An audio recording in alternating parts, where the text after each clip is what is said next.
Okay, good morning, students. It's time for your second class, and in this class, as we mentioned, we're going to touch on a few important things, a few theories, which will be very integral to understand the kind of life that we're going to experience when we step into corporate world, when we go into the office, the jobs. The reason why we are learning all these things is because our aim, I'm very sure each of us would want to go out and work, in the industry.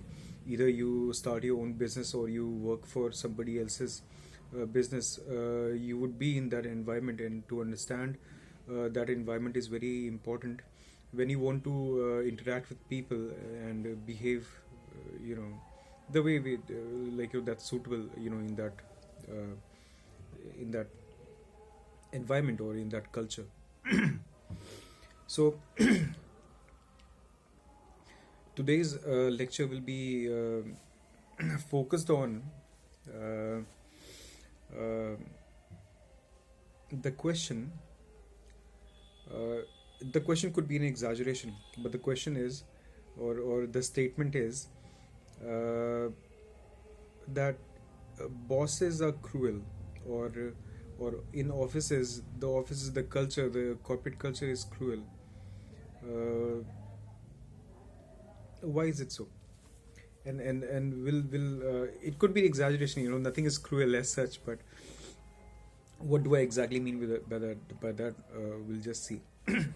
So let's imagine you got selected for a job, and then they interviewed in you, and they asked you a few things. They asked you, in very subtle ways, that are you a hardworking person? You're like, yes, I'm very hardworking. Then they asked you, okay, can you work under pressure? You're like, yes, I can work under pressure.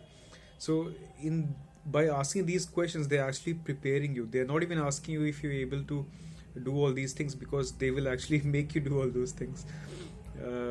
But they're making you prepared to face an environment which is different from your school or college days, which requires you to perform every day, and there's something substantial that you have to do and contribute, to earn your your salary that you have been offered. So so you're running, you every day you'll see that you're running, you're almost running, for your job, for your work. You're always in a stress, you're always in a pressure. This pressure to deliver a certain quality and a certain amount of work every day, or to meet your targets and things like that. And sometimes you might imagine that it is too much, and it is probably not very realistic. It is not probably what is required. You might think, oh, why exactly are they doing it so badly? Why are they pressurizing us so much? Why is there so much of stress? And why do I have to run? Why do I have to continuously run? From the moment I wake up in the morning, I run to reach office on time. I'm running, I'm tackling the traffic, I'm climbing the stairs, or I'm going up in the elevator, and I'm running. I'm continuously looking at the time, and I'm trying to reach a time. And then when the day is over, sometimes I leave for home at the right time, the moment it's time for us to go. But there are days when I stretch myself, and then I work extra, and I have to sometimes go home, and even I carry my work home, and sometimes I have to work late at night. And work is something that does not leave us, and we have to continuously, like run and struggle to become better. So this environment and this culture needs to be understood. We need to ask a question, that why is it so, the way it is? Why is it so? And the answer lies actually in the way these companies, these organizations function, and the things that are important for them. So now we'll look at the companies. We'll try to analyze, what's happening there.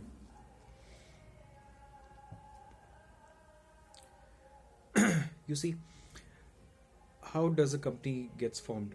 It gets formed if there are two shareholders, which means that the company has shares, or it has value, and then the value uh, is distributed on in a certain manner. So when you go for incorporation of the company, for example, what happens is that you say that this is the amount of money that we have invested.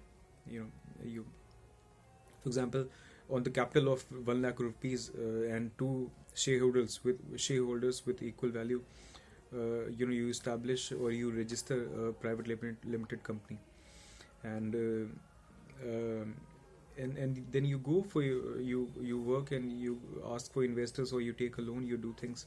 Now your company gets bigger, your company gets to a certain extent that you can think and you can go into the stock markets for your stocks to be registered.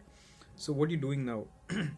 Now listen, I would again try to attract your attention. And I would like to tell you that just two of these lectures where we're going to study some theories or some ideas into the into things which are not exactly into our syllabus, but will be extremely important. And I urge you to actually focus on this lecture.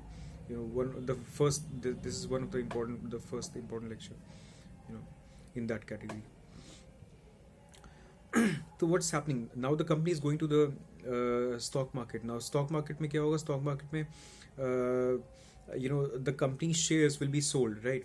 So what's happening is that I could have taken money. If I want more money to do business, if I want more money, if I have more money, I would have more like machines, and I would probably have more raw materials. I can explore to more places. I can grow, right? So there's a huge possibility. So I want money, I want investment, I want capital. So for this capital, what do? I go to the bank, and the bank gives me loan. But the loan that I take, will have a huge cost, 15% of interest per year. Now that is too much for me, and I don't want to do that.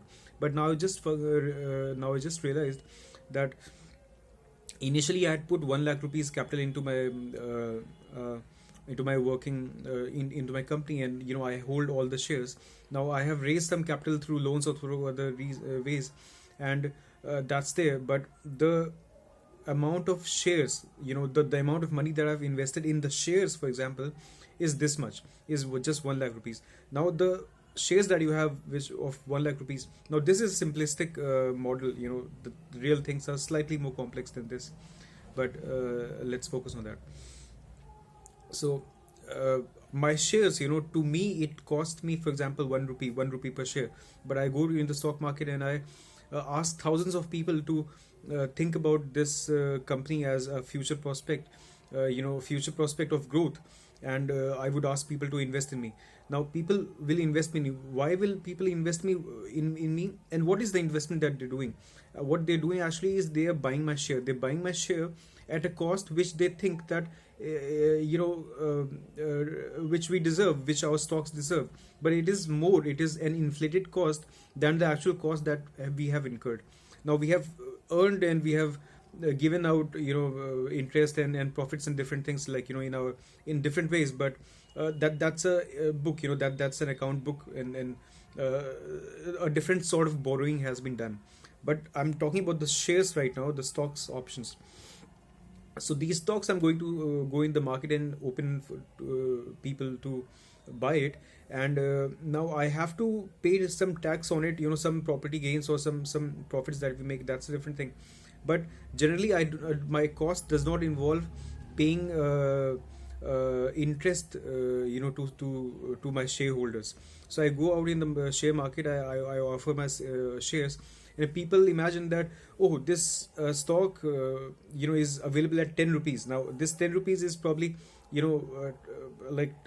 cost me just 1 rupee, but now I'm selling this stock for 10 rupees because the value of my company, this is what I believe is my value of my company, and 1% or one stock will cost 100 rupees or 10 rupees.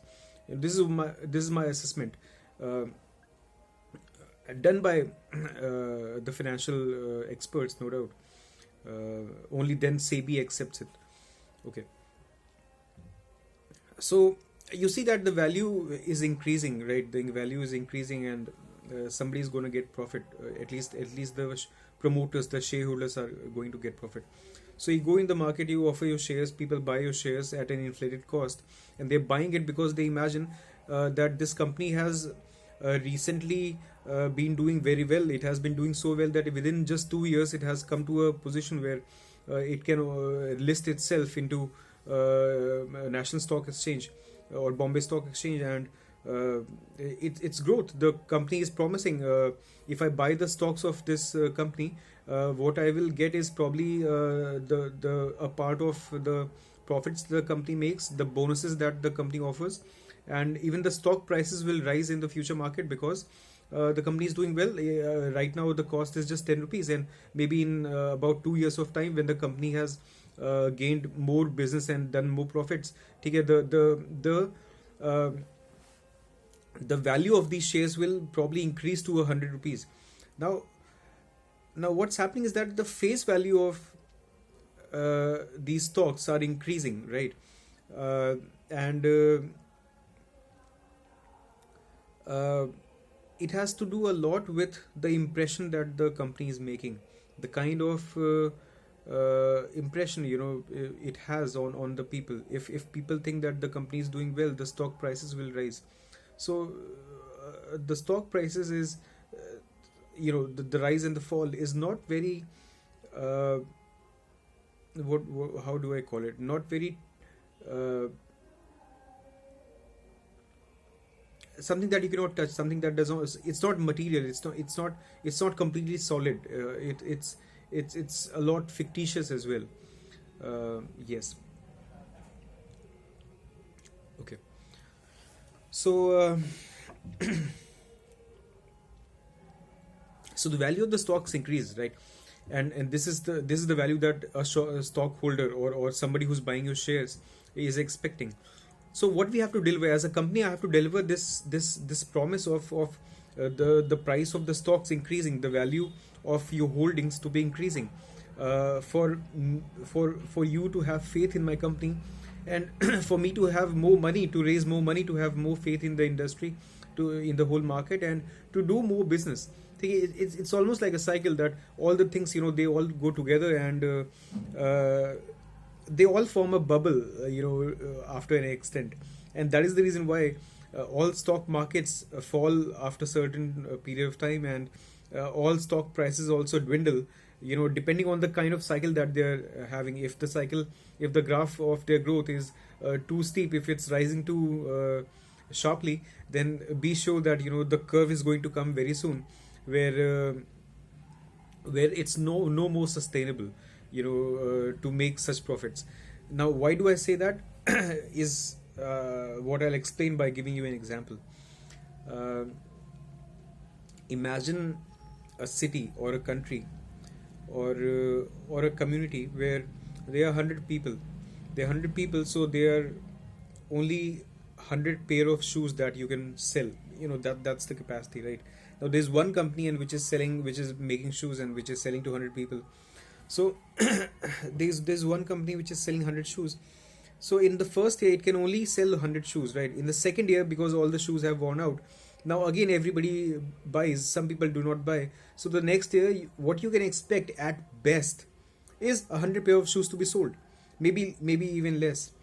But there could be slight increment, because you might imagine that within 1 year, say 10 kids have been born, 10 newborns have come to in this area. And so what happens is that the company can now sell at max 110 pairs.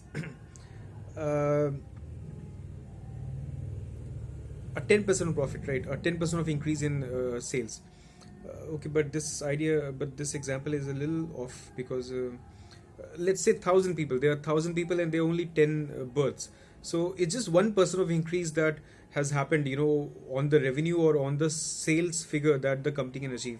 Now imagine there are two companies now. There are two companies which are catering to the same market. There are only 1,000 people, and now there are two companies. And if they both equally contest each other, the best that they can do is uh, have 50% of the market share, which means that they cannot sell more than 500 pairs, like each 500 pairs each, and the total number of sales cannot exceed 1,010 10 birds and 1,000 people that were in the market already. So what I'm trying to say is that the growth percentage cannot be too much, Okay, in the whole of the world, everybody is selling so many things. There has to be certain degree of achievement that you can make.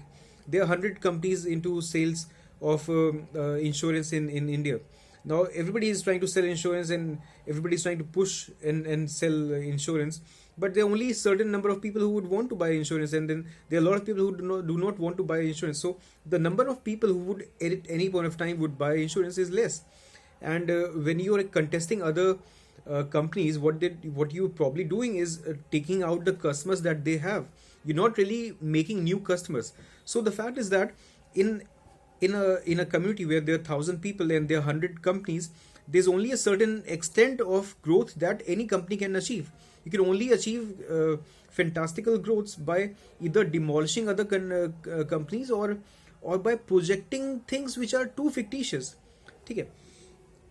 So what I'm trying to say is that in the stock market, every year you cannot really have a growth of 10%, 20%, 50%, like that. And that is the kind of performance which the market demands. Because the stock market would not be very happy with 1% of increase in your revenue the next year on year. You would probably expect something like 15%, 20%, or 10%, or if it's a very big company, 5% of revenue over growth of revenue over the last year. So now these things are possible to a large extent because the world is diverse and the world is big, and there are 1,000 industries, 1,000 companies, 1,000 different products that they're making. Things are possible. But what I'm trying to say is that still to a certain extent, the kind of expectations are unreal. And this is the kind of expectation which will be met with when you go into your office, when you go to your work environment, and things that will be expected. Or if you probably in sales, if you probably in the marketing division, you would find that the kind of targets that you'll get are crazy. I mean, it's just too crazy, and you probably would never be able to achieve that.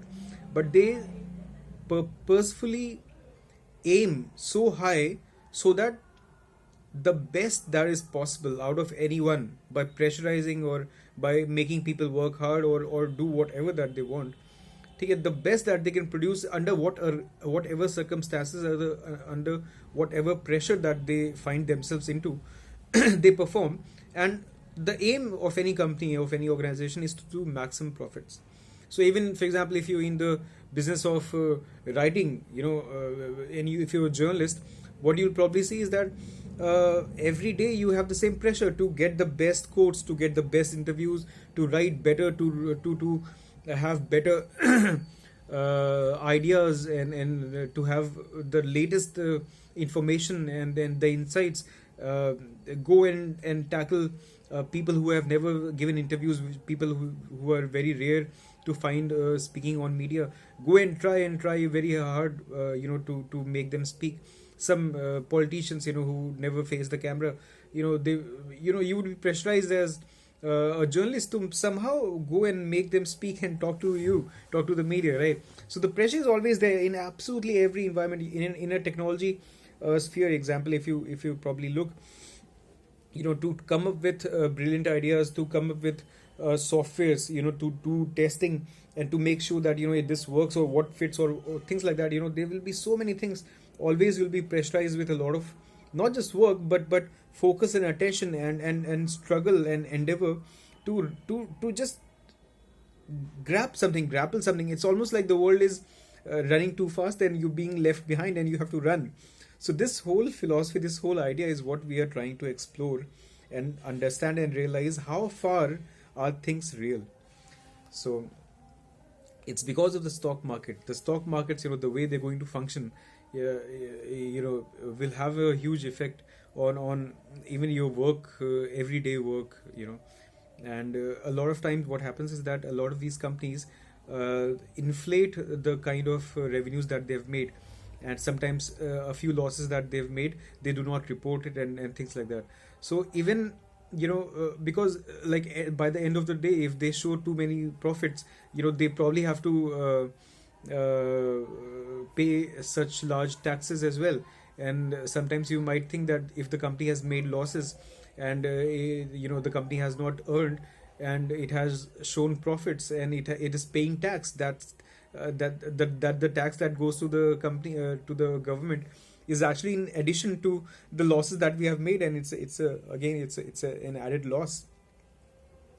But to just retain the market valuation that they have, and the market valuation depends on a lot of things. A lot of people have invested in your stocks, they have bought your stocks at certain price, and the moment they realize that the company is not doing well or it's making losses, they all would want to sell off your stocks. The moment they want to sell off your stocks, the value of your stocks decrease, and the overall value of your company decreases, because the stocks that you have also have value, and that overall becomes the value of your company.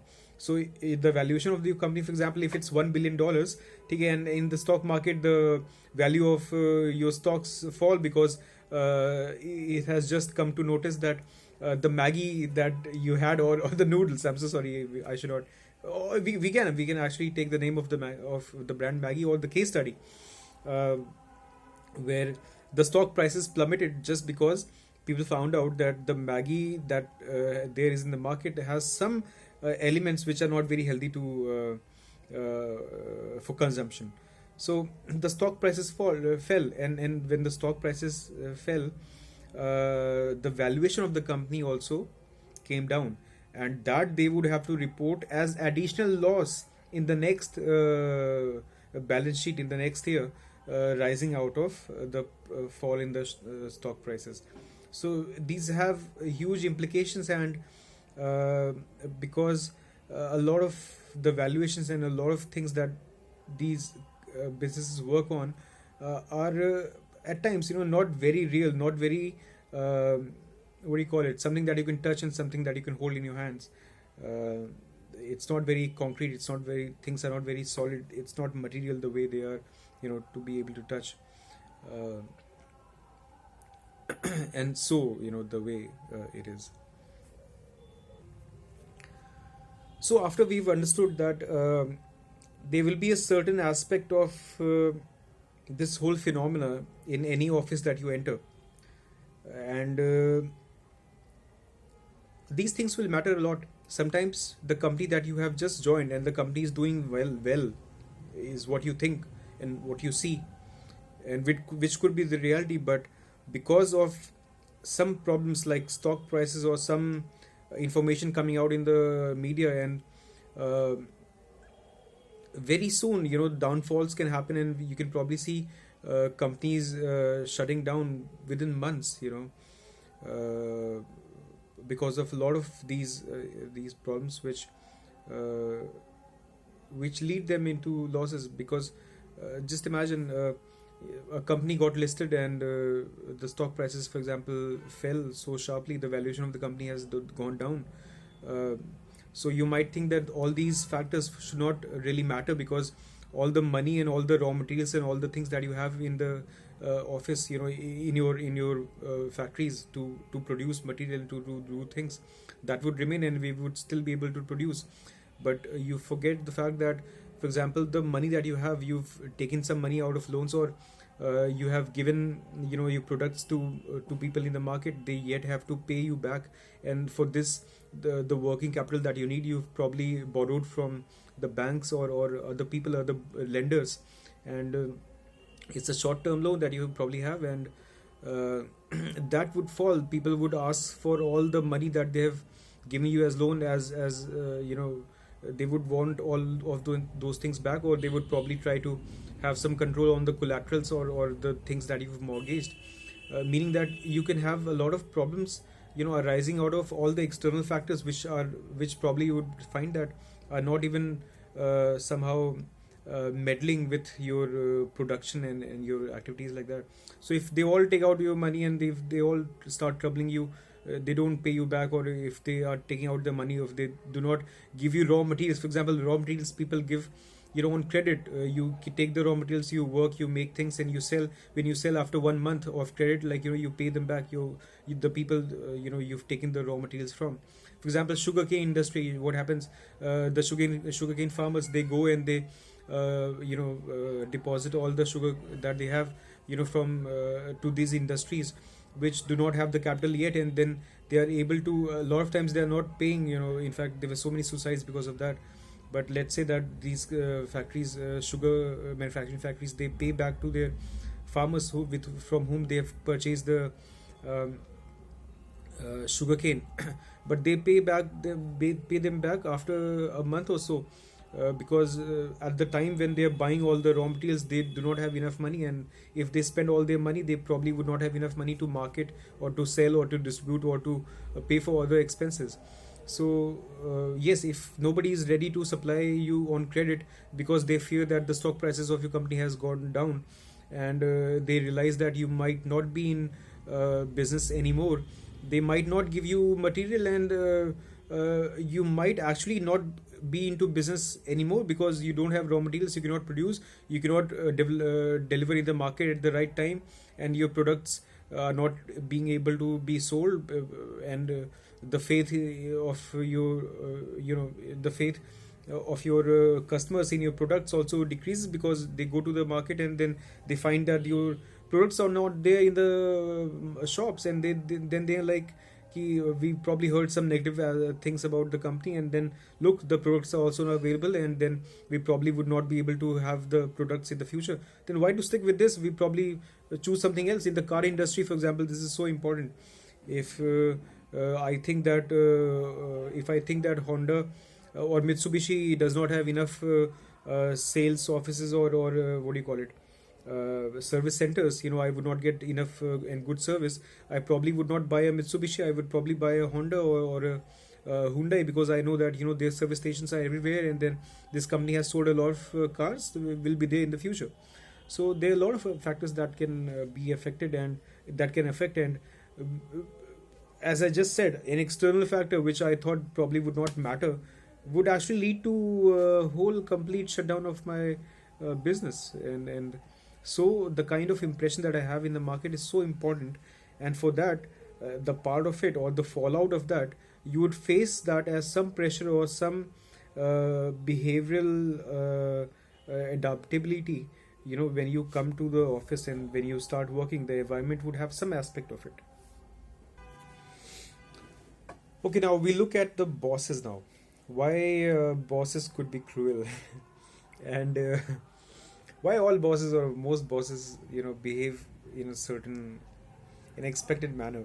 Why are there so many jokes on bosses if there at all? Uh, so we have to be sure of, what we want. So the companies are sure of what they want. So the promoters are sure of what they want and how do they want. They know who delivers. They know what's profitable to them, and who's going to be the boss, and who is the right fit for a boss. Look, I do not care about what qualities or what contributions you've made. The only thing which matters to me at the end of the day, any contribution, any extra things that you have done, I would probably appreciate. I would probably appreciate by by my show of behavior, my show of affection, gratitude, or through some gifts that I might give you, right? But but what but what is valuable to me? What is important to me? The only thing that is important to me is productivity. The only thing that is profitable to me is if I have good revenue, if I have sales. And who becomes the CEO of any company? The CEO of any company mostly generally becomes the most important person, the most important person who is responsible in the most key manners to drive the company towards a certain focus in a certain manner, in a certain streamlined manner, that gets the company the maximum revenue or maximum profits. Which means that if the marketing head is the person which is driving the whole aspect of the company, for example, even the production, what sort of products are we going to have? Okay, what aspects of the products are we going to highlight? Okay, how are we going to distribute in the market, and what will be the costing? All these aspects, even the aspects which are concerned with the scientific, for example, Apple, like Apple. Now stop. Steve Jobs, for example, Steve Jobs couldn't have. He must have spearheaded all the inventions, and he must have chosen and he must have rejected what technologies and what aspects of the user experience would they want to have in their first iPhone. But I'm sure that all the inventions would not have been made by him, right? So what do we choose, what form do we make? It was so important. His ideas were so important in making the whole company Apple, and so the marketing and so other things. And so it happens that in a lot of companies, for example, in FMCG companies, you would see that the CEO is actually the marketing person, the person who has risen, from being a marketing executive to the marketing head to an area marketing or sales head or something like that, and then the big person becomes CEO, because his contribution is the most important in that particular environment, in that particular area, and his direction is more important. Even to the engineers who are probably developing a product, he's probably directing them to product to make the product of certain characteristics or things like that, and then he's probably telling the sales market to sell it to certain customers, to certain markets, certain countries, and even to tell the marketing or the branding heads and departments to form to highlight certain aspects of the product in the advertisements or in the newspaper cutouts or press releases that they are releasing. So yes. So this is how the top management is made, or is focused on the sales, like the idea or the direction, the drive that reaches us, takes us to the maximum sales, maximum revenues.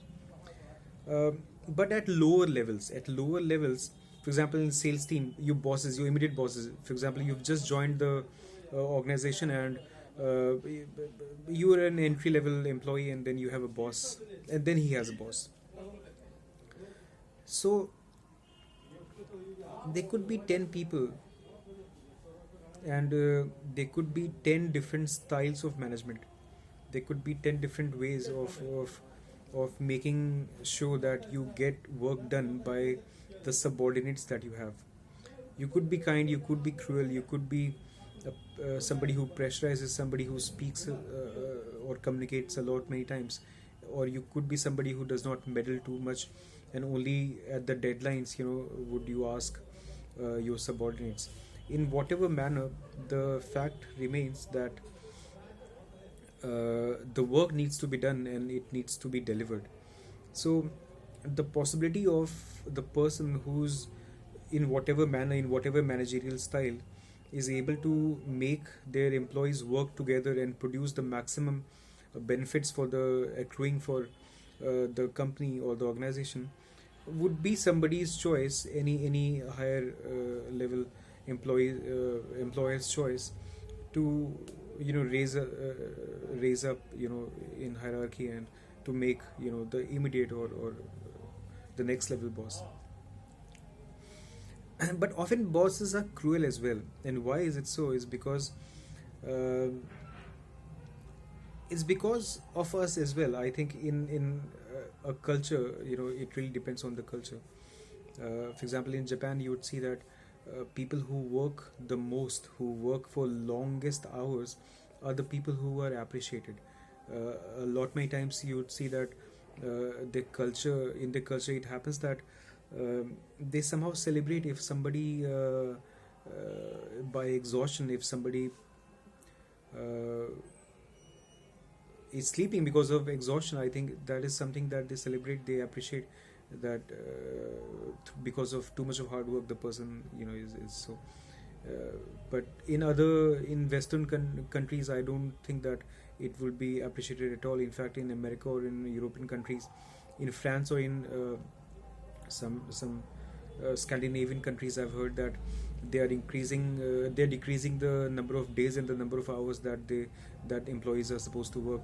But in India, for example, in Uttar Pradesh, the labor laws were changed, and uh, they were increased from 8 hours per day to 12 hours per day. Uh, and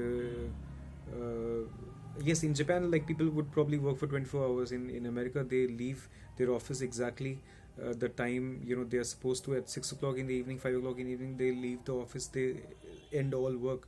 In India, you cannot expect doing like that. And yes, so the cultures are different, and the behavior of people are different in every office, in every different area, in every different culture. And in India, now we'll talk about things which are practical. We'll talk about the things that we often see it's kind of a rarity to find bosses which are very good to behave, which are very kind, humble, and noble. Maybe at higher levels you do see people like that, but on lower levels you would probably find bosses who shout, who probably insult, and probably who really trouble their subordinates a lot to extract the maximum work that they can. And this is a fundamentally the style of life that we probably that's being carried, like, maybe earlier, or maybe even today, or in certain areas, or the way, we've seen, you know people have behaved like that, and that's troubling, and that's how. But be sure that whatever different styles that you personally choose in your life, and you move ahead, and the only thing that will matter will be productivity. And through different styles you can gain the maximum productivity out of employees. Some people say, if you are not too stringent, if you are not too what do you call it, bossy, then people take you for granted, and they do not deliver things at the right time, and in such good quantity or quality. And no doubt, there are people as well, like with some people you do not need to and should not be ugly in that manner, but a few people would simply not work, and then would always deliver and would always run away because they're lazy. And sometimes, like, some teachers as well would probably have to shout at a few students, although every student does not need to be shouted at. So you have to be flexible, and the reason why we are discussing all these things, because we need to be aware of whatever possibilities, what all the differences and diversities we are going to encounter in our lives.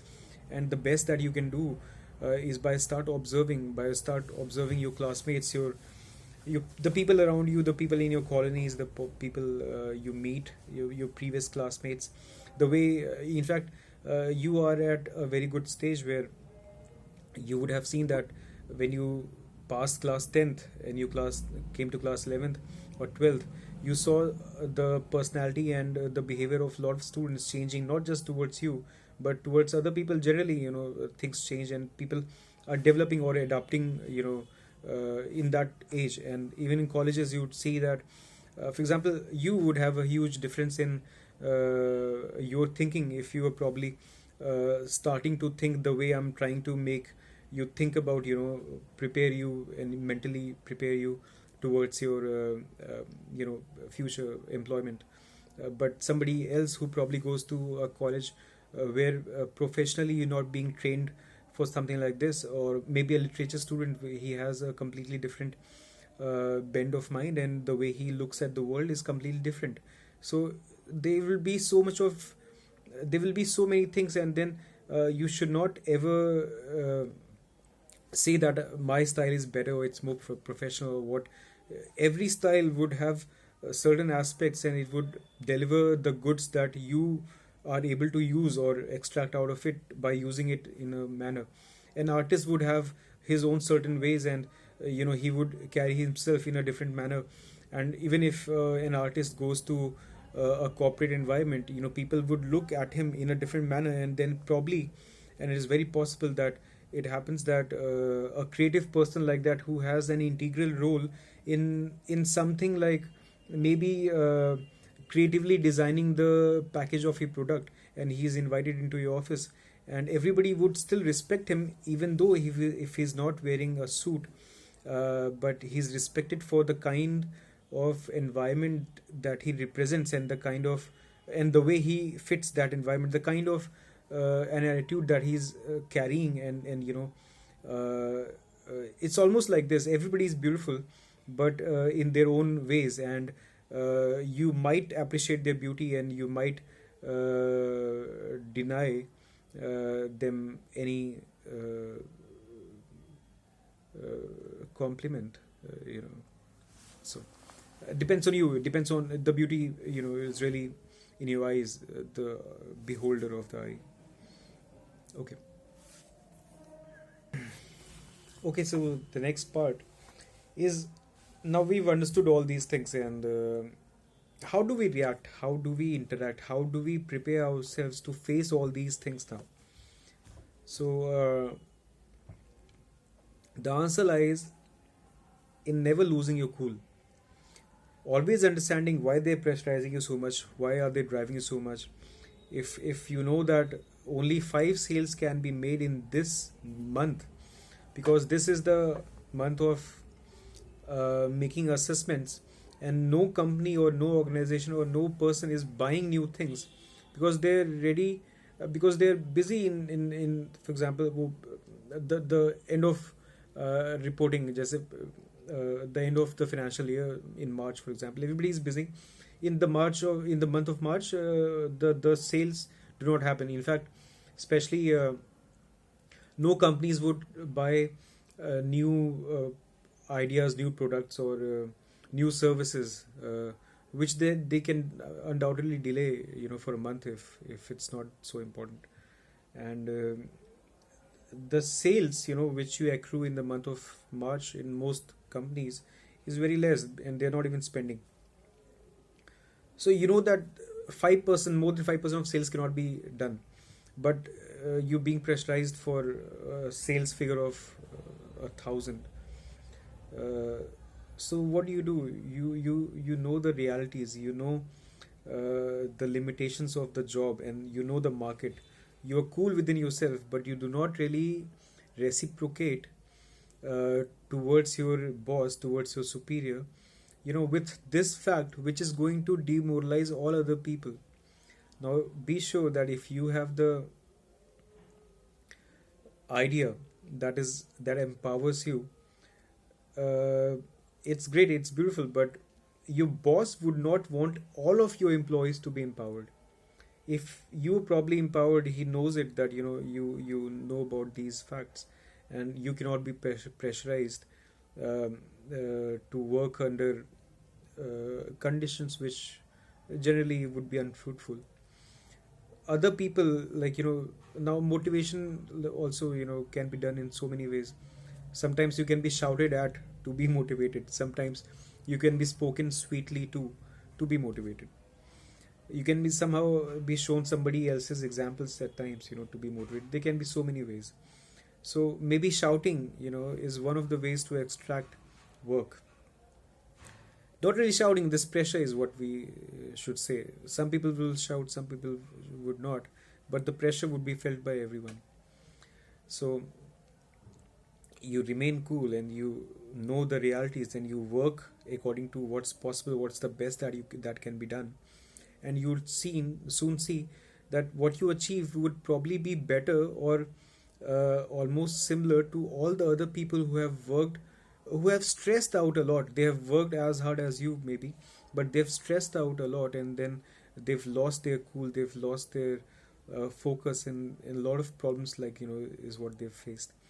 Because it's life. It's not a performance of a month or a day or a few hours, and then you go back and you all relax. It's going to be there all every day, even on weekdays, even on weekends, and when you have offs. The pressure will be there on your mind, or to deliver what work remains on the coming Monday. You might have like dreams, like, absolutely, people dream about their work all the time.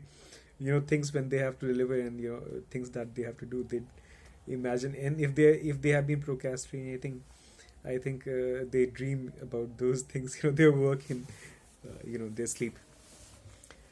So the pressure should not be there, is what I'm trying to say. If you have the knowledge, if you know things, if you are knowledgeable enough, if you have the information, you can tackle yourself, much more coolly and in a much more better manner. Okay, how bosses should be tackled. Now, for example, the boss called. First of all, you should talk to your boss. Even alone, like sometimes while discussing your problems or discussing your work, you should talk to your boss, and you should talk to all other employees as well. Sometimes in groups and sometimes individually as well. And let's expect that uh, the boss wants to actually wrap up everyone and wants to give out an ultimatum of the work to be delivered, on this deadline. And he wants to shout a little, he wants to make an impression, he wants to like scare everyone into action, wants to pump up everyone. Now you know that you've probably done enough, or whatever, for reasons that you think best. You should not be shouted upon, but you made to sit with all the 10 other colleagues and people shout, somebody's shouting. Do not respond at that point of time, because it's not for you. Realize the fact that it's not for you. Do not respond in that manner. Respond the way everybody else is. And maybe later on, if you have some explanations that you want to give, okay, maybe in the most humble manner. If you have to speak, then speak in the most humble manner. uh, or maybe later on, speak openly with your boss, individually, about the kind of work that you're doing and what level that you've reached, and what profits, or what contribution will it make towards the work that your company, the products, the delivery, or the work that you're doing, the work the company does. So there has to be different styles, and you have to be very aware of these things. The lot of times that they're done, the things that they're done, keeping in mind the audience in general, and not everyone specific. So how to behave and how to be like empowered and all powerful and be in control in the office environment is very integral to understanding not just the people in your office, the bosses, but the work environment, the demands of the job that you're doing, and the demands of the job that your bosses are expected to perform. So, and this phenomena will be almost instantaneously recognized by whoever is in that position to recognize that talent. If your colleagues do not recognize the talent in you, and I say that uh, your colleagues do not even need to know you so well, your capabilities. Your bosses are probably the people who should be aware of your capabilities and the kind of achievements that you can accrue. Um so what I'm trying to say is that instantaneously people will realize that you are intelligent, you understand, you are enough practical to understand what is said, for whom, meaning what, and what effect should it have on you, that's so handled so properly. And everything, like you remain to your cool, you understanding, you can manage people, and people will realize that you're good with people, handling people, and there will be huge chance, and you're performing according to the skills that you have anyhow. So there will be huge chance of people realizing that you could be a very good manager, and promotions would happen a lot on these bases, because personal eruptions, for example, people lose their cool. A lot of times people lose their cool, and then sometimes people cry in the office, sometimes they're scared, and they're very anxious, and then sometimes people say, oh, I cannot do this job, I have to leave this job, I'll leave, I'll quit the job, I'll go look for a different company, this and that. There are a lot of times people panic, and these things never contribute positively towards any person's uh, personality, and the perception that your superiors would have on you. And so it is important, like to have your cool, and to have the understanding, and to behave in a manner which almost makes you powerful, because you are in control of not just yourself but other people's inputs as well. Impetus, a lot of people would probably uh, act as a catalyst, or act as an instigator, to get you into some into thinking into thinking something in to get you into a mode where you probably doubt yourself, or you doubt your job or your environment. But the fact is that nowhere, nothing is perfect. And if you think yourself uh, to be capable enough, if you know your powers, if you know yourself well, and if you know the other people as well, what I'm trying to say is that you can handle all situations, you can handle all people, even fights. You can get out of fights, even altercations, even businesses, even walking, even customers who are walking away, with your with all of these skills and understanding. It's mostly it's uh, only a part of it is what you deliver with your mouth and with your action, but most of it is actually what you think, what you observe, and what goes in your head. So that intelligence is so important, that intelligence is so important for everyone.